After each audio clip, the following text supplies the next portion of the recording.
Heads up, guys. This is that's so We're still in here. all right. Well, Arthur, I think we've gotten to the point in the shutdown where you should do a daily briefing.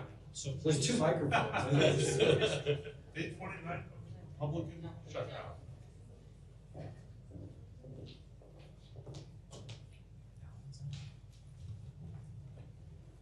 Who's right back? I can't stop.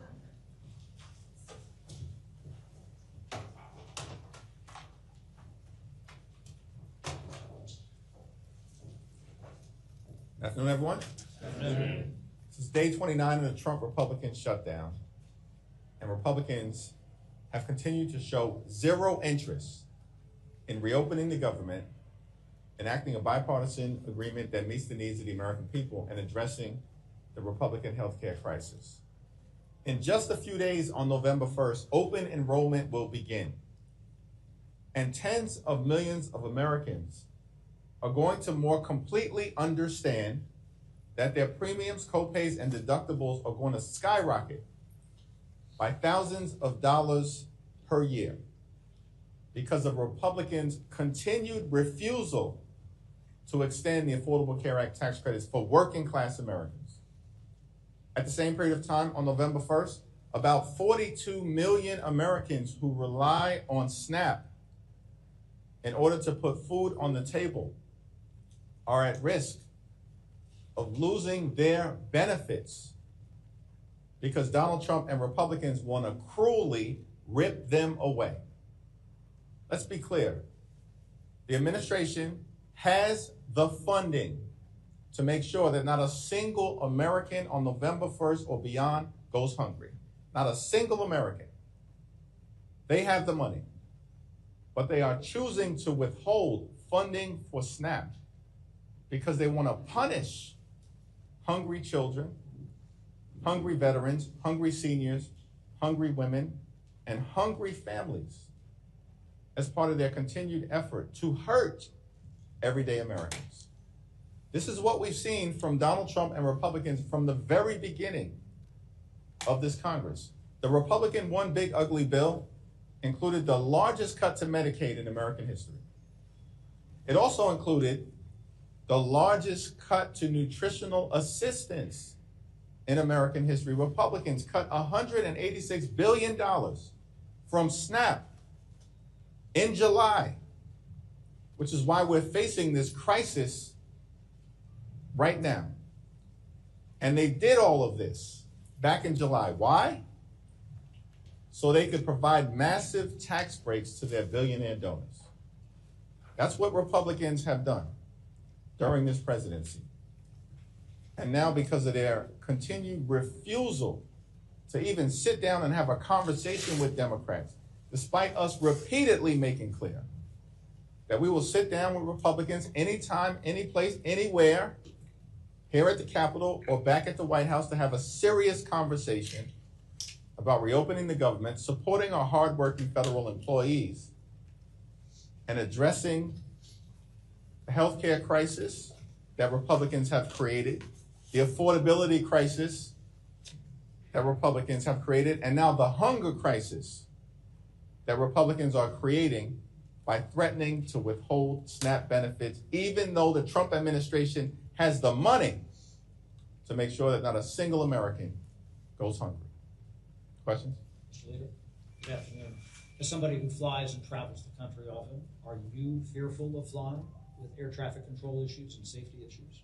Well, I'm very thankful for our hardworking air traffic controllers and our TSA agents and everyone who has been working hard without pay for a month because Donald Trump and Republicans decided to shut the government down. And we need to do everything possible to reopen the government. We can start by Republicans in the House ending their 5-week vacation and getting back to work. Like, it's extraordinary that Republicans have been on vacation for 5 weeks, canceled votes 5 consecutive weeks. They're getting paid to go camping and hiking and travel to Europe. This is what House Republicans are doing, documented over the last 5 weeks. They're getting paid, and yet they're forcing federal employees to be furloughed without pay or to work. And it has to end. Like, Donald Trump needs to get serious, give permission to Mike Johnson and John Thune to sit down and negotiate with Democrats. That's all it takes. The personal concern about your own safety when you travel with somebody. I am very confident in the ability of hard-working air traffic controllers, TSA agents, and others who are continuing to do their jobs with the highest degree of professionalism. Mr. Leader, Thank you. Mr. Leader, have there been any early conversations with the White House this week about setting anything up with the president after he gets back from Asia? Something next week with you guys? There haven't been any conversations from the White House. Leader Schumer and I made clear last week we wanted to meet with the president before he jetted off to Asia. And he's found time in Asia to meet with a wide variety of folks pretending to fix problems related to the tariffs that he has created.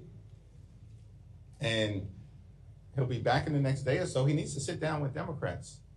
Like, for 29 days, understand, Donald Trump has spent more time talking to Hamas and the Chinese Communist Party than he has in talking to Democrats on Capitol Hill to end the Trump shutdown, reopen the government, find a bipartisan path toward a spending agreement that actually meets the needs of the American people, and address the healthcare crisis that Republicans have created.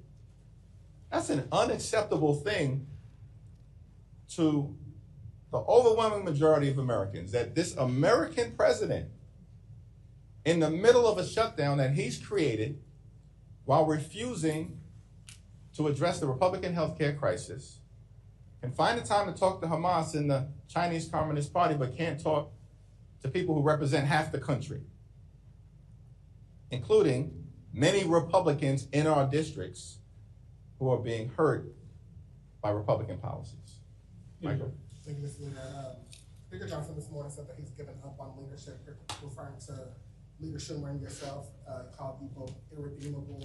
He said some things about Mom Donnie being the face of the Democratic Party. What's your reaction to that? Have you spoken to Speaker Johnson, in response to the death threats of last week, or about the shutdown any time in the recent days? I spoke to him briefly this week, but he had nothing to say about the death threats.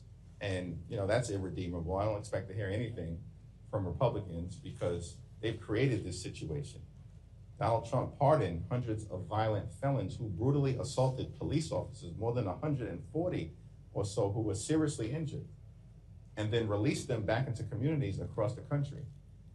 And Mike Johnson and House Republicans and Senate Republicans, they all support that irresponsible act, that un-American act by Donald Trump. So they're irredeemable on a whole host of issues. They certainly are irredeemable, these Republican extremists, when it comes to actually standing up for the American people.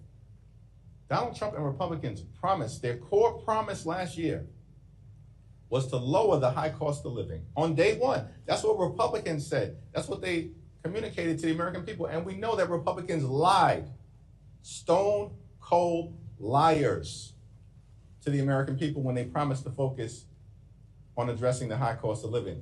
Costs are not going down in America, they're going up.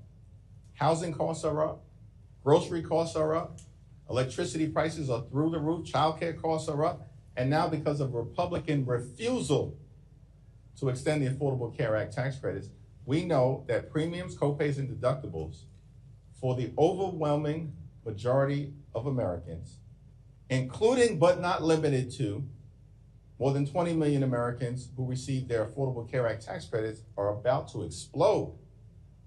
Republicans have done this, and they now refuse to even sit down and address the healthcare crisis that they have visited on the American people. The conversation was related to the shutdown that you had. It was a brief conversation. I reiterated our position as it relates to a willingness to sit down to find a bipartisan path forward, that we were going to continue to support our hardworking federal employees who they've been victimizing since January 20th, that we need to reopen the government, and we need to do it now. But we also need to address the Republican healthcare crisis. Our position as Democrats has been clear. We're not going to support a partisan Republican spending bill that continues to gut the health care of the American people. And by the way, we're not going to allow them to pretend as if they support nutritional assistance to the American people. They just cut $186 billion from SNAP, literally 2 or 3 months ago, in their one big ugly bill. Largest cut to SNAP in American history. The extremists on the other side of the aisle are irredeemable. That's why they're getting ready to go down in flames politically in California, in New Jersey, and in Virginia next Tuesday. Obviously, you and Leader Schumer have been on the same page when it comes to this government shutdown issue, but you are not on the same page when it comes to endorsing the Democratic nominee, Zoran Mondani, for mayor in New York. Does this show a rift in the Democratic Party that the two Democratic leaders here in Congress are not in agreement on endorsing the Democratic nominee in New York? No. We're talking about now potentially more than 40 million people that are not going to get their SNAP benefits, and thousands of federal workers who are going to miss their second paycheck now.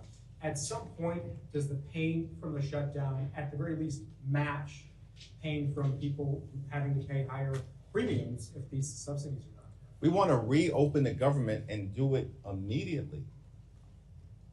And Donald Trump needs to instruct his employees here in the Capitol, that would be Mike Johnson and John Thune. They work for Donald Trump. They don't work for the American people. In fact, Donald Trump is the one who recently said, "I'm the president and the Speaker of the House." This is extraordinary stuff. Like, Donald Trump is openly mocking Republican leaders. We can find a path forward, but it's not going to come from Republicans in the House and the Senate at the leadership level. It's got to come from the Trump administration saying the American people have had enough of this Republican shutdown, have had enough of the refusal to deal with the healthcare crisis. As Marjorie Taylor Greene has indicated, this is a Republican healthcare crisis, and they refuse to do anything about it. She can't find their healthcare plan. We can't find their healthcare plan because it doesn't exist. So all of this pain that's being visited upon the American people by Donald Trump and Republican policies needs to end.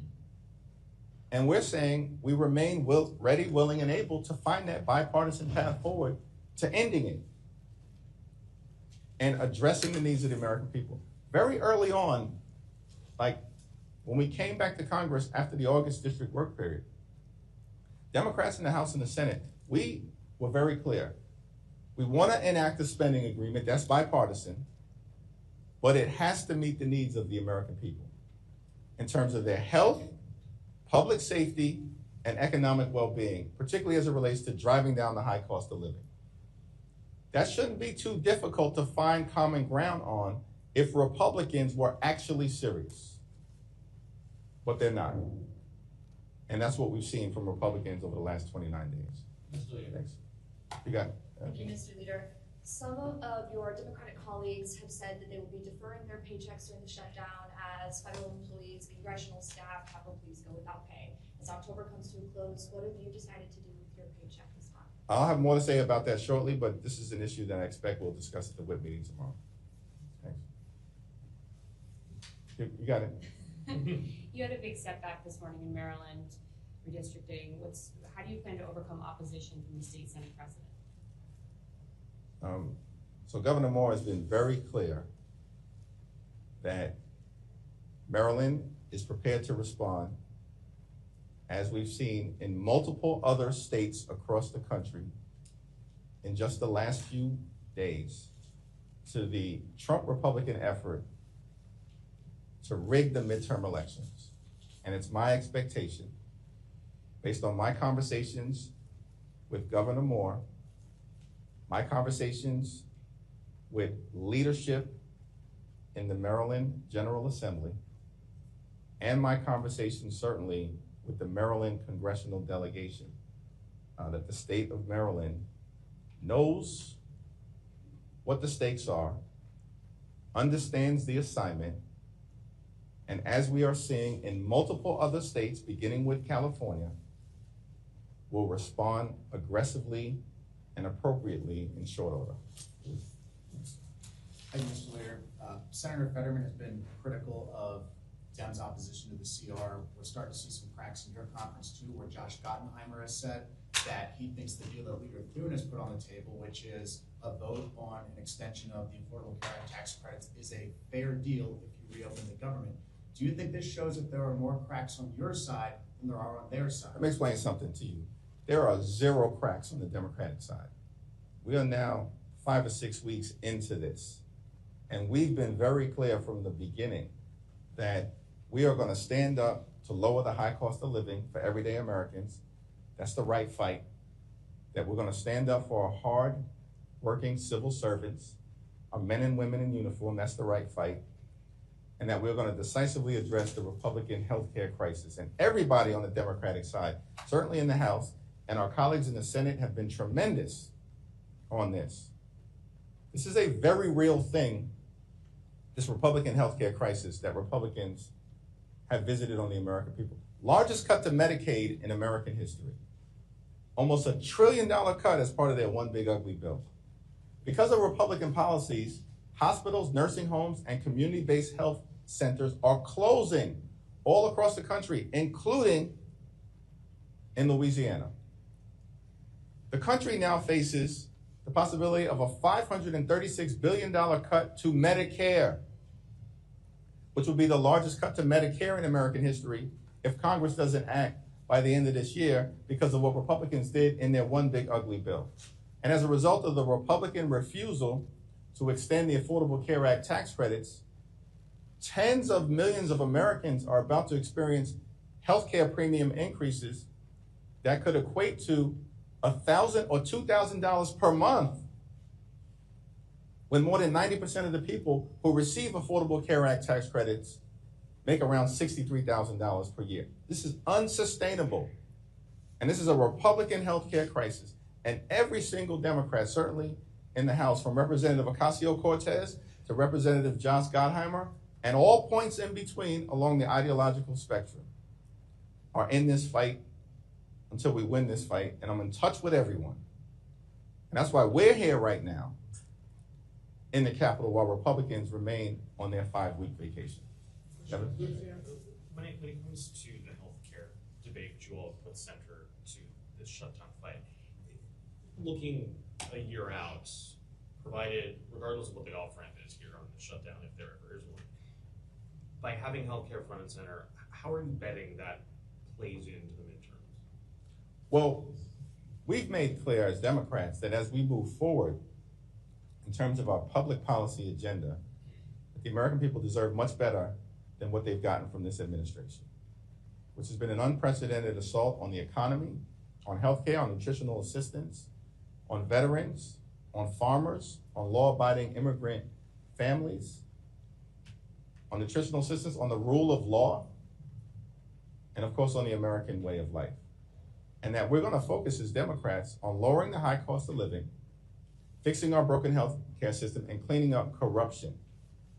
Because we're experiencing corruption in real time here in America. Donald Trump and his administration make Richard Nixon look like a choir boy. That's the level of corruption that we've seen. And it hurts the American people because Donald Trump is more focused on rewarding his friends on Wall Street by doing things like finding $40 billion to bail out Argentina, and he can't find a dime to extend the Affordable Care Act tax credits, or is withholding billions of dollars in SNAP assistance that the administration has because it's been allocated by Congress in order to cause children in America to go hungry. That's Republican policy. But if I can just follow up, one more fine point on it. Healthcare is a fight that you are happy to have heading into the midterms. This is not political for us. This is about making life better for the American people. And it certainly is the case that in working to make that happen, we've got to fix our broken healthcare system and decisively address the Republican healthcare crisis. Question on SNAP?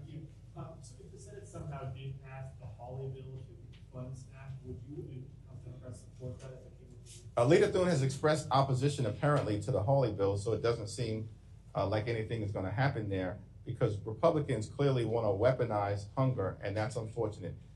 The best path forward is for Donald Trump to instruct his administration to spend the money that has already been allocated by Congress, more than $5 billion that they have in an emergency contingency fund for moments like this, to ensure that there's continuity in terms of SNAP benefits.